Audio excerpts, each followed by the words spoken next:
Hi, welcome to my channel. I don't make many videos, but this time I found an interesting subject, so what the hell.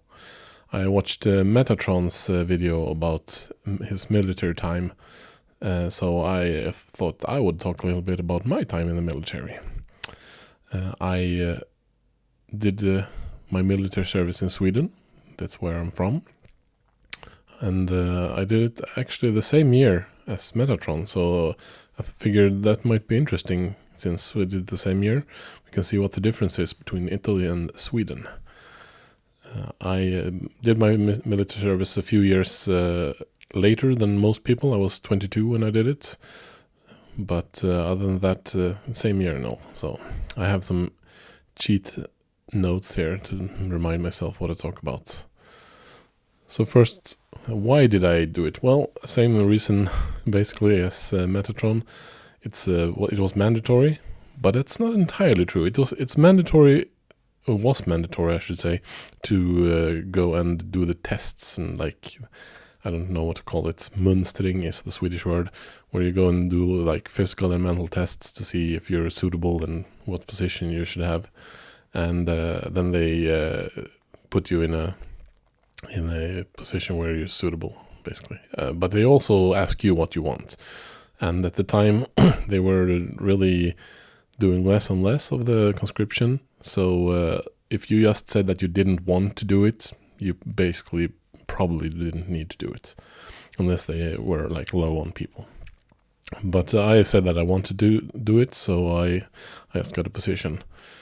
And I did my service in the army, not in the Navy as Metatron did, but it didn't really sound like there was much of a difference though. I did my military service in MEKB-19 or MEKB-19, which is one of the armored brigades, I should say, in Sweden, way up in the north in Boden. And it can get really cold up there, by the way. We got like minus 30 degrees Celsius at the worst. But yeah, it was fine. We had the clothing for it. Anyway, I didn't do anything with tanks. I was there for 10 months, which was more than most people. Most people did their military service for like 7.5 months.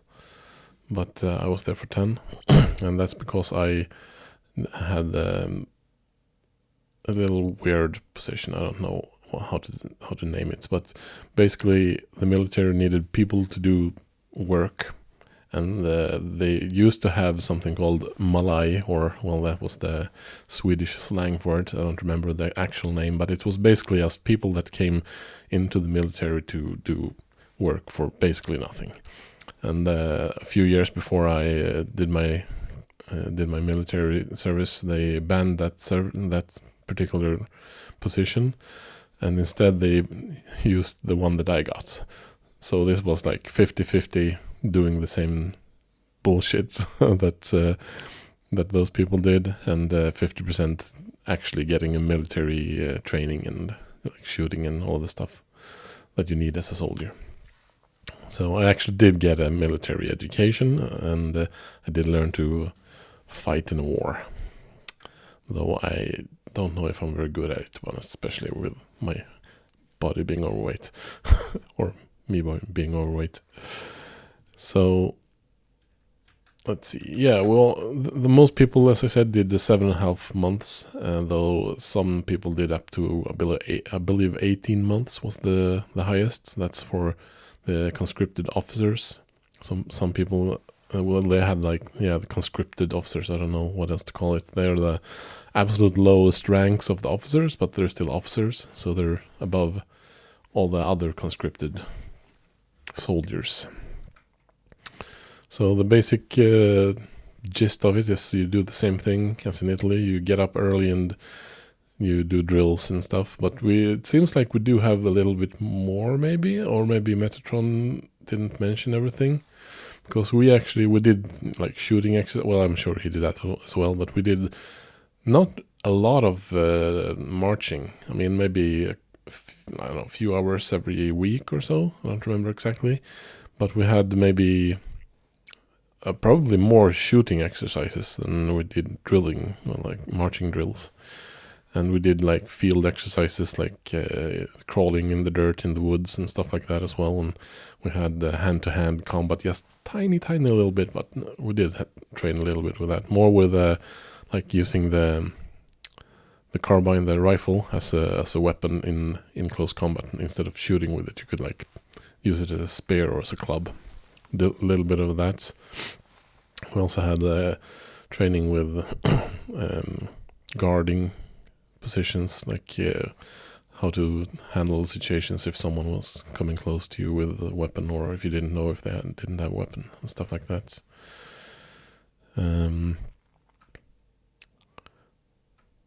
But as I said, most of the time for me it was bullshit stuff, to be honest. That's what I felt then, and that's what I feel now. My specific thing. Everybody at my platoon had different positions. For me, I was working with the shooting ranges and stuff like that. Like if there was a problem with some mechanical thing, then in one of the targets for the shooting range, where it would pop up or something broke, or we needed to change stuff or just clean up all the bullets and stuff like that. Really boring. So I don't really remember much about that, to be honest. To be honest, the only thing I do remember, like that really stands out in my mind, is this one time when me and one of my officers at this place, we went out to the place where they trained biological protection against biological warfare and nuclear warfare. So in like gas masks and that kind of thing. And we had this little hut basically for storage of like tear gas and stuff like that. I don't know exactly. And it wasn't going to be used anymore, so they were going to make or they probably even had made a better storage facility for it already. So we made napalm and burned it down with a napalm. I don't know why we used napalm, but that's what he said it was anyway. We had this big barrel. We poured like some powder in it, and I don't remember exactly what we did, and stirred it, and then just put it with like, or he did the most because it was kind of dangerous, I guess. He put it on the shed and then lit it on fire, and then we waited for it to burn down. That's the only thing about that part that I really remember. So let's see what I got more. Yeah, about guard duty. Metatron mentioned him being on like guard duty from time to time. I never did that, but I was in the same platoon as the people that were in charge of. No, well, they had the guard duty. They did all the guard duty together with paid officers. Mostly them. The non-paid or the conscripted soldiers did most of the work, but they always had an officer they could reach if something happened. So that was their job. Like I did the stuff at the shooting ranges. They were guards. They did have it much better, it seems, because when they were on guard duty during the night, they didn't need to do stuff during the day after. So it was probably because Swedish laws, actually, because we have a lot of pretty good laws for protecting workers against bad work conditions. So it's probably that those laws that were transferred over to the conscripts.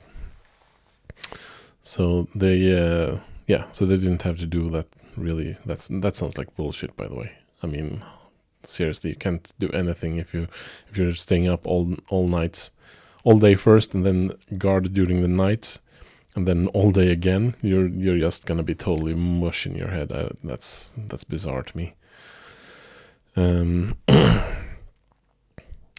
also it seems like they were more when they were on guard duty. They weren't just 2 or 3; they were like maybe 5 or so. I don't remember exactly.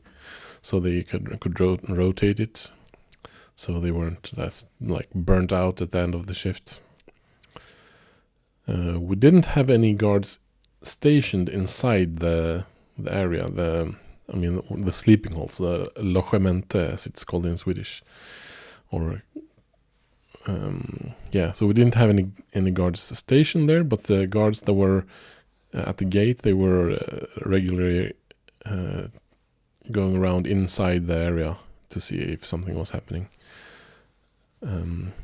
It's maybe they had someone out all the time. Actually, I'm not sure. Yeah, probably actually. So yeah, let's see what we have here. Shore leave or leave. Well, I didn't have any shore leave since I wasn't in the Navy, but we did have leave, or in Swedish permission, same as permission. So I don't know why it's spelled exactly the same as in English permission. And it's basically the same as what Metatron talked about. The only difference that I can think of is really that we didn't have to wear the uniform. We could go out in our civilian clothes. We could, if we wanted to, we could use the uniform. And if we used the uniform, we had to look like proper soldiers, you know. We had to have like he was talking about, the colors and stuff like that. Everything had to be spick and span. And yeah, I think it was the same time as well. We had to be back by 10, and we had the leave from probably around 4:30 as well. I don't remember exactly. And if we were late, we were punished. Yeah, basically exactly the same thing. And about the uniforms, we had each morning you got up and you could go to the restaurant, mässen in Swedish, the mess, whatever, weird, M-A with 2 dots, S-S.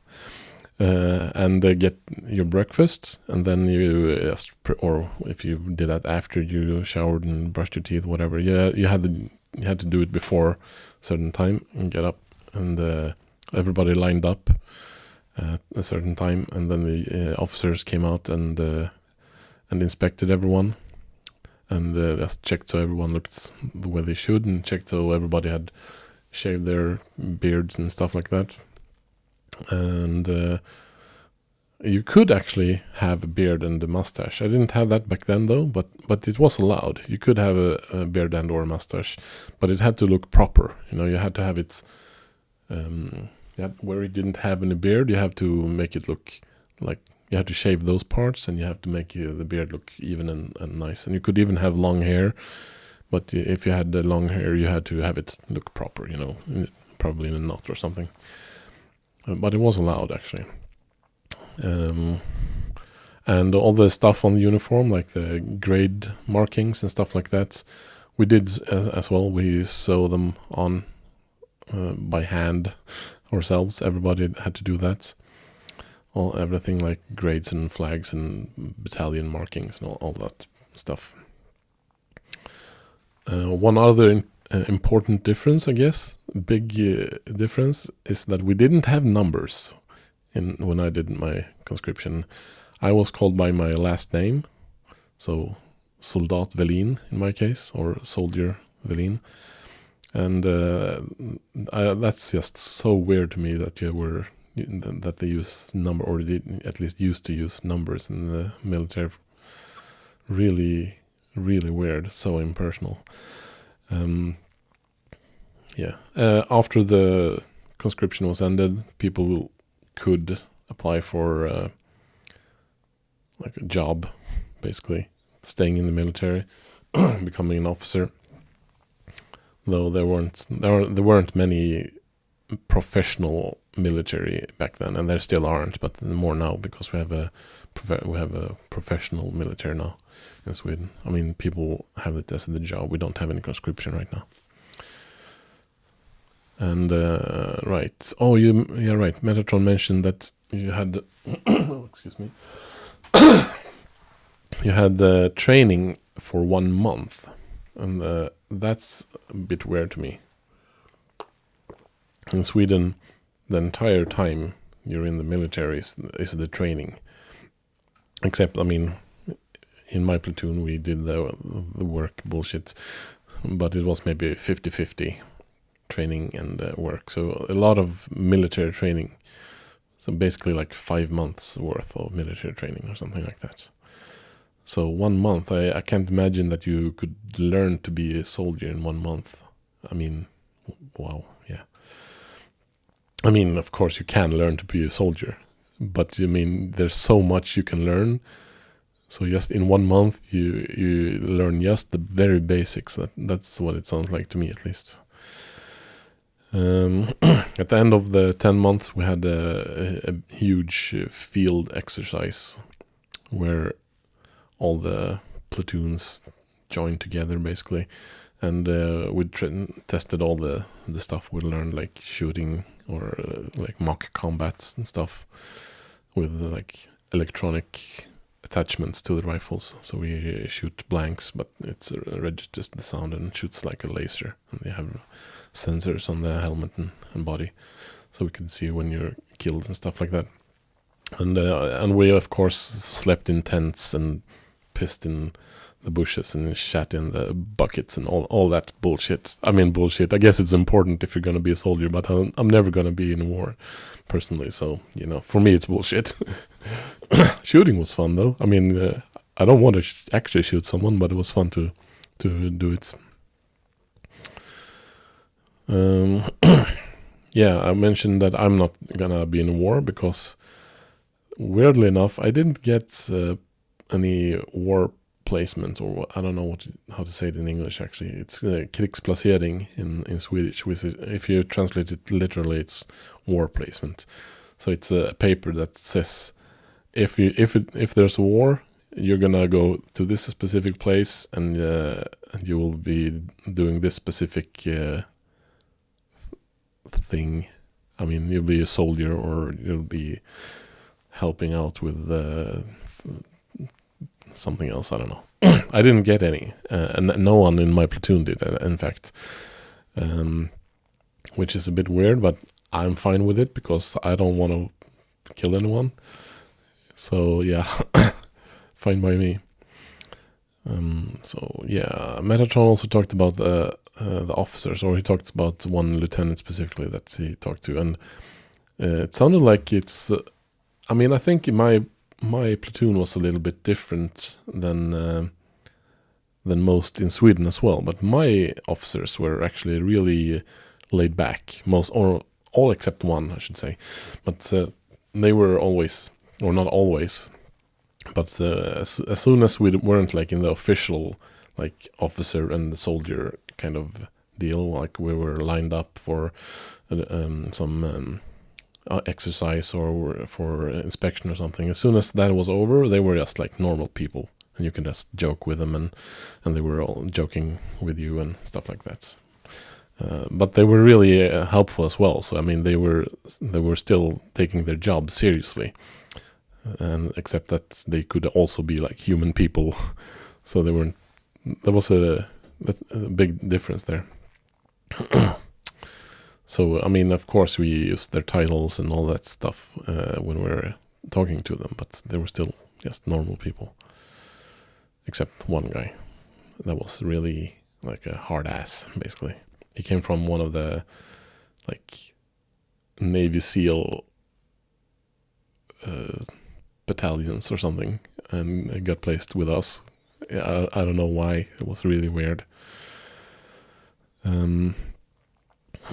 So yeah, to sum up, I did actually think it was kind of okay. I mean, I did learn some stuff about myself and about people, and it was fun to get to shoot a little bit with a AK-5, the automatic carbine that they used, or I think they still use actually in Swedish Army. It was fine. The work bullshit was boring as hell, and almost always, at least. I did get to learn how to use radio and get to learn a little bit about radio, how to speak properly, like calls and stuff like that.